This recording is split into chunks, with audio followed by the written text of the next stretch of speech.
Bonjour. La candidature de Benno Bokk Yakaar, la situation sanitaire d'Ousmane Sonko, la colère à Fass Boye dans la presse écrite de ce matin. L'As quotidien. D'entrer en plein dans le débat politique dans Benno Bokk Yakaar, le chef de l'État Macky Sall, tout sourire, consulte. Le locataire du palais a reçu hier des dignitaires de Benno Bokk Yakaar de l'Alliance pour la République. L'As quotidien de noter dans la foulée que le président va également recevoir le pôle de gauche. Aujourd'hui, d'autres entités passeront après. En attendant, c'est l'Observateur quotidien qui nous apprend que le choix est clair dans sa tête. Comme il l'a annoncé, son candidat sera annoncé à son retour de voyage. Face aux pressions et influences, le canard du groupe Futur Média signale que le président est insensible. En attendant, c'est la cacophonie, les faux départs et cafouillages dans Benno Bokk Yakaar que cache le silence bruyant de Macky Sall. Critique quotidien s'interroge. En tout cas, la nature ayant horreur du vide, les candidats à la candidature pour porter les chances de la coalition présidentielle se bousculent au portillon alors que le maître du jeu est englué dans un silence qui pèse lourd sur la conscience populaire mais aussi sur l'avenir des frères ennemis qui tombent le masque en fin de mandat. Entre coups bas, combine et calomnie, ça part dans tous les sens dans Benno Bokk Yakaar. Qui tuera l'autre? C'est le point actu qui pose la question. Le journal de revenir sur le duel de PM entre Amadou Ba et Mohamed Boun Abdallah Dionne. Boun, qui a d'ailleurs exhibé ses points forts, 5 ans de Premier ministre et tête de liste gagnante. L'ancien PM, un candidat qui dit avoir rencontré ainsi tous les autres prétendants. Pendant ce temps, c'est la Diop qui porte la voix d'Amadou Ba. Le PM s'affiche ainsi à Kaffrine au cours d'une mobilisation monstre aux côtés d'Abdoulaye Seydou Sow et Farba Ngom. Dans Benno, c'est la course contre la montre. L'info quotidien pour sa part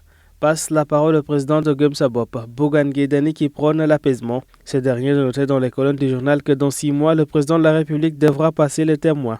Mais ils sont toujours en train de s'interroger sur le Sénégal. Dans quel état sera notre cher Sénégal? Bougane ne trouve toujours pas la réponse. En tout cas, il continue de demander au président Macky Sall de libérer Ousmane Sonko. Selon lui, l'adversité en politique ne doit pas pousser à certaines extrémités ou même extrémisme. La politique est une affaire de gentleman, dit-il. Ousmane Sonko, justement, fait la une de Sud Quotidien, le journal du groupe Sud Communication, de revenir sur son état de santé. Ousmane Sonko en mode réa vers un malaise. Sonko en réanimation depuis hier, c'est Vox Populi Quotidien qui le dit. Après Cheikh Bara Ndiaye, Hannibal Djim et Pape Abdoulaye Touré. Yewwi Askan Wi pendant ce temps s'inquiète de la situation à son 7e jour de refus de tout soin hospitalier et tient Macky Sall comme unique responsable de tout ce qui adviendrait. En attendant, Vox Populi a déniché Maître Ngagne Demba Touré qui s'est exilé au Mali. Ce dernier activement recherché par la DIC pour arrestation. À lui de noter, comme De Gaulle et autres nombreux résistants de l'histoire, aucun sacrifice ne sera de trop pour la survie de notre projet politique. Direction le groupe Avenir Communication et le quotidien qui nous amène à Fass Boye. 7 migrants en soins intensifs,